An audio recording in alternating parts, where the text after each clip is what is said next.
Perga dan di kota-kota yang lain, kita perlu asisten. Tetapi asisten kita meninggalkan kita, padahal kita perlu banyak sekali orang untuk dilayani.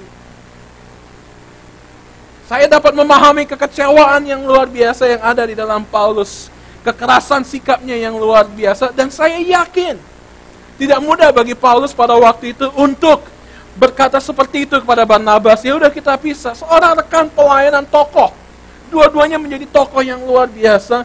Dan Paulus berkata mungkin dalam hatinya, gara-gara seorang muda seperti Markus ini, saya harus berpisah dengan seorang sahabat rekan sepelayanan saya, yaitu Barnabas. Ada kekecewaan yang saya yakin sangat tersimpan di dalam hati Paulus karena apa yang dilakukan oleh Markus. Tetapi kita melihat di akhir hidupnya, seorang rasul sekelas Paulus, seorang rasul sehebat Paulus, dia mau mengakhiri segala sesuatunya dengan baik. Di dalam salah satu bagian kepada Timotius, dia menyurati kepada Timotius seperti ini kurang lebih kalau saya ingin parafrasekan. Dia berkata, Timotius, kamu sudah belajar dari aku. Engkau sudah belajar ketekunanku. Engkau sudah belajar kesabaranku. Engkau sudah belajar mengenai kegigihanku, bahkan juga penderitaanku. Dia menyelesaikan kalimat itu dengan luar biasa, dan saya kemudian berpikir, apakah kemudian Paulus berkata, apakah saya sedang menjadi teladan bagi Timotius, bagaimana saya menjadi seorang yang mau mengampuni orang yang bersalah kepada saya. Bagaimana saya dapat menjadi seorang yang mau melupakan seorang yang pernah melakukan kejahatan, kepahitan kepada saya. Bukan sekedar mengenai Paulus, tapi Anda tahu apa yang dilakukan oleh Paulus di sini adalah untuk menunjukkan kepada orang yang dia layani, orang yang dia muridkan, bahwa dia bukan sekedar berbicara, tetapi dia seorang yang mau memperbaiki keputusannya di masa yang lampau. Dia mau mengampuni orang yang bahkan seperti Markus pada waktu itu. Dan mungkin dia bertanya dalam hati, saya mengajar banyak hal kepada Timotius, tapi apakah dia sedang belajar kerendahan hati dari seorang rasul sebesar saya? Apakah Timotius dan orang-orang yang ada di sekitar saya, Lukas dan lain sebagainya, sedang belajar bagaimana saya dapat memaafkan? Walaupun peristiwa itu terjadi bertahun-tahun yang lalu. Dan banyak kita kemudian berkata, Paulus terlalu berlebihan, kan itu sudah terjadi. Itu kan sudah terjadi 15-20 tahun sebelumnya, dan mereka sudah melayani bersama-sama. Mereka sudah melayani bersama-sama, dan nggak usah dibesar-besarkan, nggak usah terlalu seperti ini. Seorang yang mengajarkan kepada saya, Bill Crowder.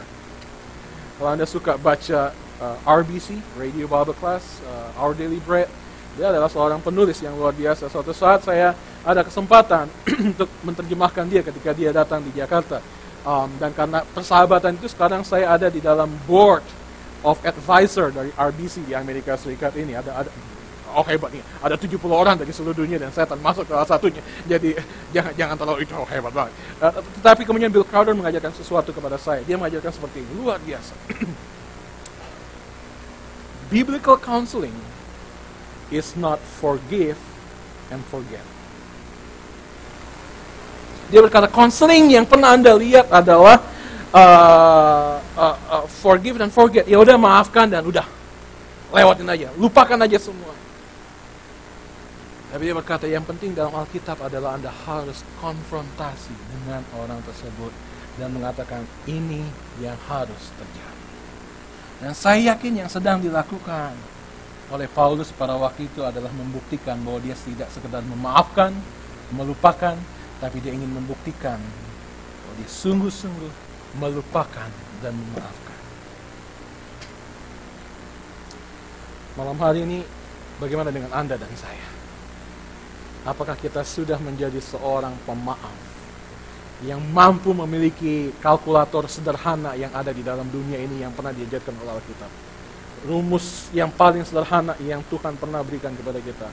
Berapa kali kita harus mengampuni? 70 kali 7. Saya sudah 237 ya, tanya mengampuni orang. Ada yang pernah menghitung? Pada waktu Anda sampai 179, Anda capek dan berkata, utang lagi dari bawah. 1, 2, 3, dan terus sebagainya. Apakah kita yang sudah diselamatkan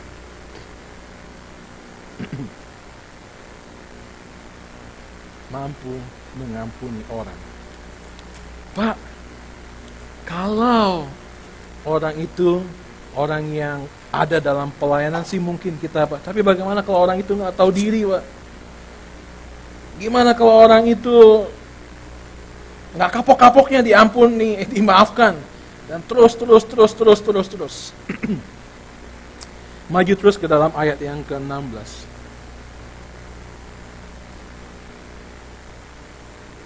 Pasal 4 ayat ke-16.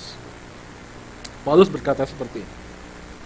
Pada waktu pembelaanku yang pertama, tidak seorang pun yang membantu aku, semuanya meninggalkan aku. Kiranya hal itu jangan ditanggungkan atas mereka. Oke, sekali lagi, plenary verbal inspiration. Jangan sekedar dilewatkan. Ada kebenaran yang luar biasa dari kalimat seperti itu.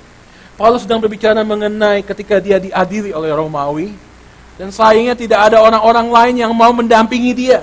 Dia katakan dia sendirian, dikatakan pada waktu pembelaanku yang pertama tidak ada seorang pun yang membantu aku. Orang Kristen, tidak ada yang mau mendampingi Paulus pada waktu itu.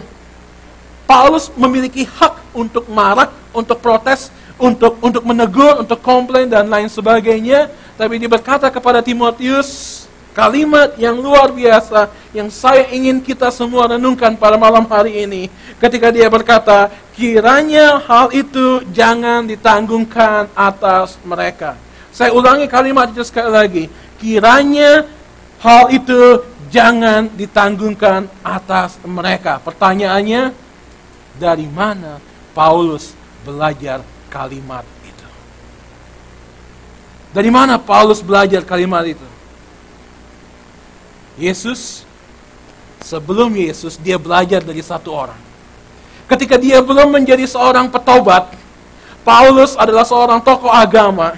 Dia datang, dia masih sangat amat muda. Dia datang di dalam satu penghakiman orang-orang Yahudi, karena ada seorang yang dikatakan berani menghujat Allah, dan semua tokoh-tokoh agama membawa batu, dan kemudian menaruh jubah mereka di kaki Saulus, dan mulai membunuh seorang yang berani bersaksi tentang Yesus, yang namanya adalah Stefanus.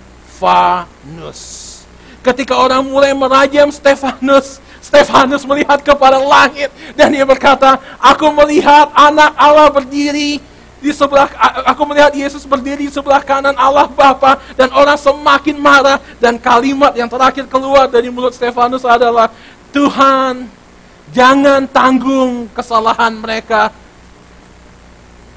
Ampuni mereka sebab mereka tidak tahu apa yang mereka perbuat. Dari mana Stefanus mendengar kalimat itu? Saya yakin dia mendengar itu ketika mungkin dia berada di kejauhan, mungkin dia mendengar dari orang-orang yang lain. Ketika seorang tergantung di atas kayu salib, menderita bagi kita dan berani berkata, Bapa ampunilah mereka, orang yang mencambuk aku, orang yang memaku aku, orang yang memberikan aku anggur pahit ini, orang yang memahkotai aku dengan mahkota berduri ini, ampuni mereka sebab mereka tidak tahu apa yang mereka lakukan. Dan itu diulangi oleh Stefanus, dan Saulus orang yang belum bertobat itu mendengar dan masih teringat selama beberapa puluh tahun. Dan kemudian ketika ada orang yang bersalah kepada Paulus berkata, kiranya hal itu jangan ditanggungkan di atas mereka. Beda dengan orang-orang kita di Indonesia. Kalau ada orang yang salah, biar angin guntur jatuh semua ke atas kepala orang itu. Bagaimana kita? Berani memperbaiki keputusan kita? Berani mengakui Markus, saya salah. Saya mau menerima Anda kembali. Rekonsiliasi dapat terjadi. Yang pertama tadi saya katakan, jika ada seorang yang mau memperbaiki kesalahan. Ada seorang yang tua seperti Paulus mau memperbaiki keputusannya, mau